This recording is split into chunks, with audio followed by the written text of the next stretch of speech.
Allah existiert ohne Ort, Allah existiert ohne Zeit. Das ist der Glaube der Muslime auf der ganzen Welt, weit und breit.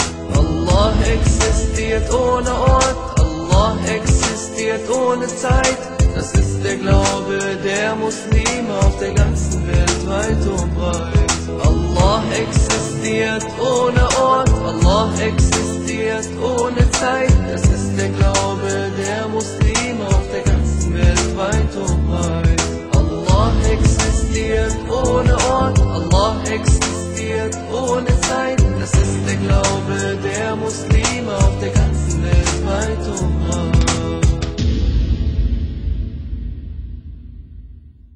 Нельзя сомневаться в том, что рай и ад будут без конца. Потому что это в Коране где-то больше 50 аятов, или около 50 аятов, говорящих о том, что о вечности рая и ада. Много достоверных объяснений.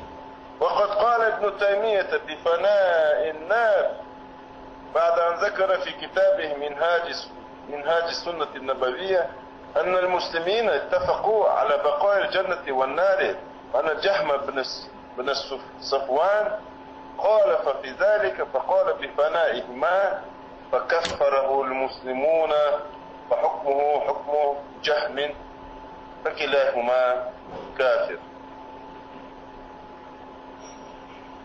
Теперь послушайте, пожалуйста. Ибн Таймия был такой человек. Это религиозный предводитель, основоположник вот этого заблудшего течения, которое сегодня называется ваххабизм.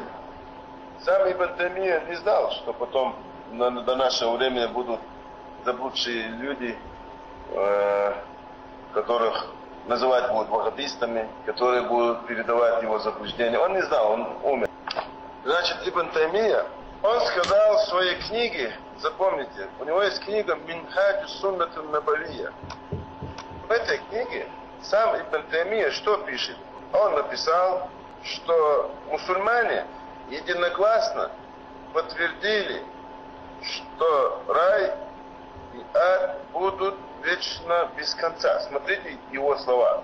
Он сам сказал, что мусульмане единогласно подтвердили, что ад и рай будут без конца. А что человек, которого звали Джахм бин Сафван, противоречил мусульманам в этом убеждении и сказал, что рай и ад исчезнут. И за это мусульмане определили его неверующим и сказали, что он в неверии. После этого, как он писал это сам, потом через некоторое время сам Ибн Таймия что сделал?